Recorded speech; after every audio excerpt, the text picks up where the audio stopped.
एक सेठ बस से उतरे। उनके पास कुछ सामान था। आसपास नजर दौड़ाई तो उन्हें एक मजदूर दिखाई दिया। सेठ ने आवाज देकर उसे बुलाकर कहा, मेरे घर तक इस सामान को ले जाने के कितने पैसे लोगे? लगभग आधे किलोमीटर का रास्ता है। आपकी मर्जी, जो देना हो दे देना, लेकिन मेरी शर्त है कि जब मैं सामान लेकर चलूं तो रास्ते में या तो मेरी सुनना या आप सुनाना। मजदूर ने कहा। सेठ ने डांट कर उसे भगा दिया और किसी अन्य मजदूर को देखने लगे, लेकिन उन्हें कोई दूसरा मजदूर नहीं मिला।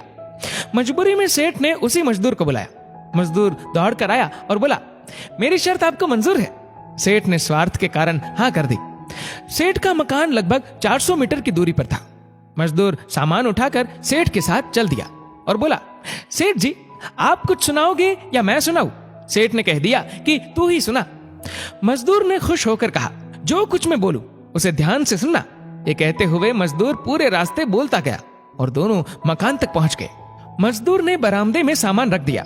सेठ ने जो पैसे दिए ले लिए और सेठ से बोला, सेठ जी मेरी बात आपने ध्यान से सुनी या नहीं? सेठ ने कहा, मैंने तेरी बात सुनी ही नहीं, मुझे तो अपना काम निकालना था। मजदूर बोला, सेठ जी आपने जीवन की बहुत बड़ी गलती कर दी। कल ठीक 7 बजे आपकी मौत होने वाली है।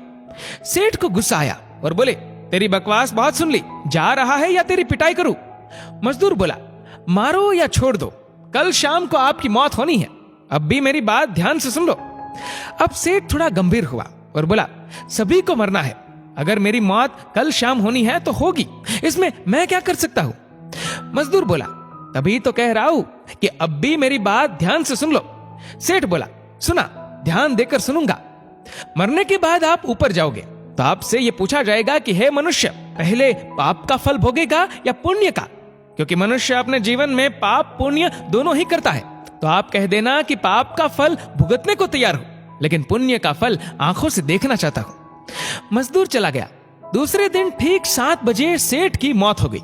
सेठ ऊपर पहुंचा तो यमराज ने मजदूर द्वारा बताया गया प्रश्न कर दिया कि पहले पाप का फल भोगना चाहता है कि पुण्य का?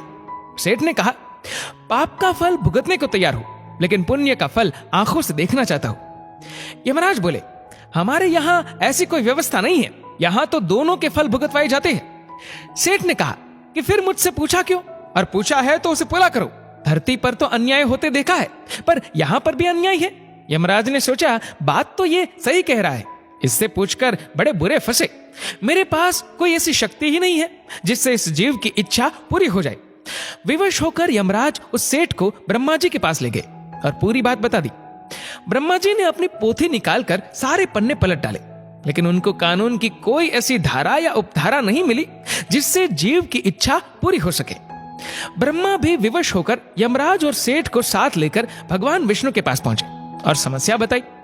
भगवान ने यमराज और ब्रह्मा जी से कहा, जाइए अपना अपना काम देखिए। दोनों चले गए। भगवान ने सेठ से कहा, अब बोलो, तुम क्या कहना चाहते हो? सेठ बोला, अजी साहब, मैं तो शुरू से एक ही बात कह रहा हूं कि पाप का फल भुगतने को तैयार हूं, लेकिन पुण्य का फल आंखों से देखना चाहता हूं। भगवान बोले, धन्य है वो सदगुरु, वो मजदूर जो मरते मरते तेरा कल्याण कर गया।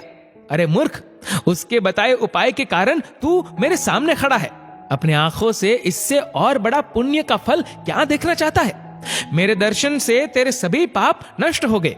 इसीलिए बचपन से हमको सिखाया जाता है कि गुरुजनों की बात ध्यान से सुननी चाहिए। पता नहीं कौन सी बात जीवन में काम आ जाए। दोस्तों, इस वीडियो को लेकर आपकी क्या राय है? नीचे कमेंट करके जरूर बताएगा। और अगर आपको वीडियो अच्छा लगा हो तो इस वीडियो को लाइक करेगा, शेयर करेगा ज्यादा से ज्यादा लोगों तक। और ऐसे ही और भी इंस्पिरेशनल वीडियोस के लिए सब्सक्राइब करें हमारे यूट्यूब चैनल को और फेसबुक पर फॉलो करें हमारे पेज को। धन्यवाद।